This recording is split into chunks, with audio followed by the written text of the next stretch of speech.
Good Saturday morning, everybody. Justin Sparks inside the Polygon. It is 10:25 on November 3rd, 2018, doing the client forecast for November 5th through the November 11th.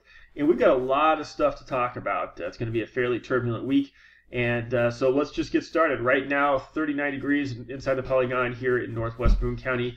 The winds are light and variable, just basically non-existent, with us just every once in a while tug out of the east and the southeast. Here's the current visible satellite and the radar. 39, like I said, here inside the Polygon, 39 across Indianapolis. Warmest area so far this morning has been here in southwest Indiana. The rest of the state has been fairly frosty as we went through. First morning for me personally where we've had to defrost the car. So real quick, we'll take a look at our official forecast. We've got a lot of stuff going on, and including Election Day and Veterans Day. So Monday, high 60. Low 42. We do anticipate basically overcast skies and some precipitation. The precipitation is going to be remnant from Monday, but it looks like for most of the part of the day, chances of showers are going to exist. Tuesday, we do have a risk of severe weather. We'll talk about that a little bit later, mainly for points south of Indianapolis. But however, it's going to be a fairly rainy day for us for on Election Day. High of 58, low of 50. The highest storm chances will be early in the morning, and then we'll work our way backwards from there. Wednesday, beautiful day. Thursday and Friday, overcast and a bit cooler. Saturday, we bring rain back into the forecast with a high of 41. Please note the highs in the 29 on Friday and 25 on Saturday and 28 on Sunday. So we're going to start really dipping those things down. We're getting in that deep freeze state here across the area. So with that as a general rule, is really the whole week is fairly disturbed. Wednesday's going to be our best day, where we're going to be fairly clear as we go across there. So let's talk about why we think what we think is going to occur. We're going to start now here with the NAM WRF3K. This gives us a 60-hour outlook, and I apologize that starts way back here. So in the short term, original forecast was to be not too bad on Sunday. However, we look here starting Sunday at 2 o'clock in the morning. We'll highlight there. We're going to have rain showers move across the area. We're going to have this disturbance or frontal passage that's going to occur across Illinois, which is going to bring rain chances, or not rain chances, rain certainty into the area by 2 p.m. And then we're going to stick with basically rain chances through the rest of the day on Sunday. So we'll see this. No storms expected as far as that Sunday night into Monday, or Sunday into Monday. However, rain's going to be there. That was a difference from our original 7-day forecast from last week, so I wanted to bring that out here. So let's get into the down and dirty here. This is the ECMWF. I will just preface this by saying all models, GFS, basically all the three big models for this have been talking about this for a while. ECMWF has stayed a little more aggressive than the other two with this morning's run. But I don't think that's a big difference. The Storm Prediction Center and their forecasting coming up also doesn't think that's a big difference, and that's why I'm going to basically demonstrate this to you. This is, like I said, 300 hectopascals. This is going to be the upper atmosphere. We're talking 38,000 feet up in the air.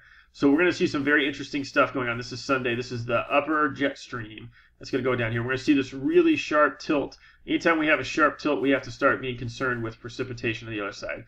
Just showed you what the NAM looked like for precipitation on Sunday, and you see the forward side of that tilt, which would be a good indicator that that's going to occur. I'm going to start getting in here. We're going to continue to advance this forward. What is likely going to be a very significant tornado event, severe weather event across Dixie Alley and potentially parts of southern and or central Indiana. But the tornado event is going to be mainly focused across the deep south. We'll start to see this. Jet stream is going to dip to the south here.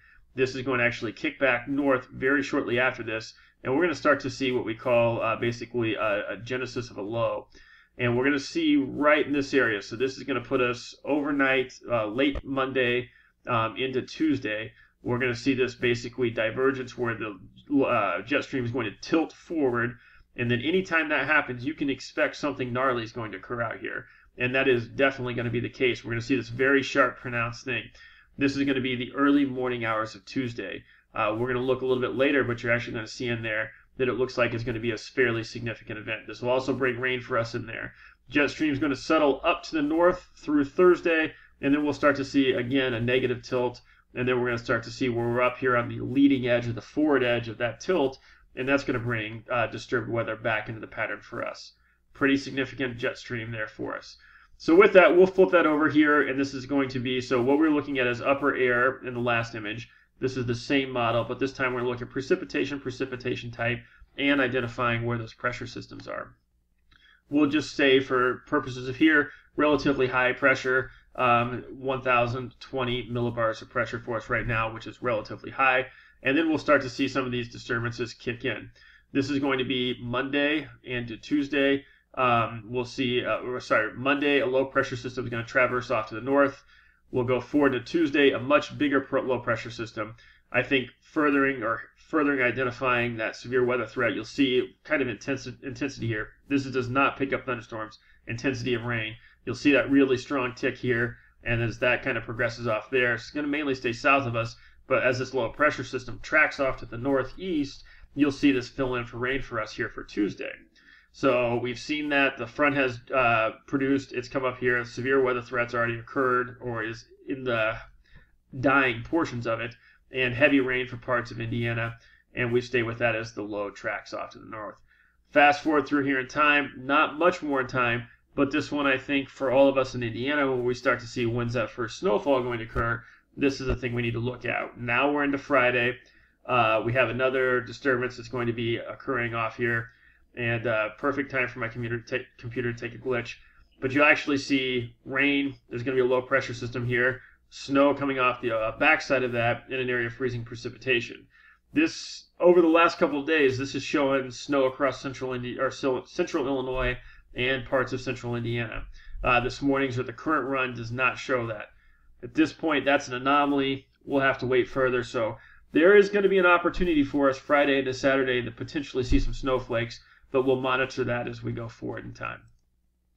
Real quick, this is the Weather Prediction Center's total precipitation forecast for 168 hours. Doing this about a day early, so there's another day to go forward with this. If we track forward and look in here is what that means for us here in central Indiana. 1.5 inches Howard County. Get a little bit in those darker shades. We're just about 1.7 inches. I apologize, I got on the wrong thing here. Southern Indiana, and where we expect that severe weather event is more likely down into the southwest. We see some higher precipitations. So a wet week really overall. Here's the 7-day analysis from the National Weather Service as to what actually occurred. This was all right in that October 30th, October 31st range. And I guess if you watched or read the forecast last week, we really discussed how areas of basically south central, southwest Indiana were starting to fall below that 30-day precipitation. Basically the anomaly. It was getting fairly dry there. That area got some rain. We were just over 1.5 inches for the time. So that's the 30-day analysis. 7-day analysis. We'll look at 30-day analysis. That reflects what I was just speaking of. In the last week's forecast, this area right here that I'm highlighting was much drier. So I think we're 130 to 180. We bumped that up to 190% and to 174% of normal. So again, we're just kind of in that pattern of we're going to have some days where we're dry, we're going to have weeks when we're dry, with some weeks when we're wet. Drought monitor continues to show absolutely pristine conditions across central Indiana. If you look up here, that identifies none. The entire state of Indiana is listed as none. Actually, we've seen some improvements in Illinois, where in the past we've seen up in this area of Illinois, we're still showing in the abnormally dry category. So you got to get a little bit further out to the west before we see marked abnormality. So let's talk about the Storm Prediction Center forecast. This is from Norman, Oklahoma. Nothing going on here. Day 2, nothing going on. For Monday, we get this Tuesday forecast, and it looks pretty significant. When we look at there, we're going to identify cities, Indianapolis, marginal risk. Evansville, you're going to be in that slight risk. And then really, we're not 100% sure. It's all going to be where that the upper air trough kind of kicks back to the north. That's going to be the area of highest risk. We look at probabilities here. We definitely think that it's safe to say inside that hatched area is going to be the area where we could see significant tornadoes. With that saying, we'll switch over here to the significant tornado parameter. This is kind of a combination of all the things you need to have a strong tornado, and we'll kind of zoom in here and start to see where we pick up on that area. Not necessarily a factor for us, but it's going to be that first, we call the second tornado season, which occurs in this time of the year. So right now we're here at Monday, starting to get Monday afternoon. We'll start to see things kind of kick up here in the far deep south. We'll do called environmental sounding, and that looks at all the things that we have to look at down there as to the stuff that could happen there. Well, the important thing to see, this is a hodograph, and that's going to look at a twisting of the winds through the atmosphere. You see a really nice curved hodograph. I say nice, that's relative. It's nice from a forecasting standpoint, but it's also indicative of the potential for some significant weather. We're actually going to see this raise back up here. To me personally, this west central Tennessee, northern Mississippi, northern Alabama is definitely going to be what I would consider under the gun for this.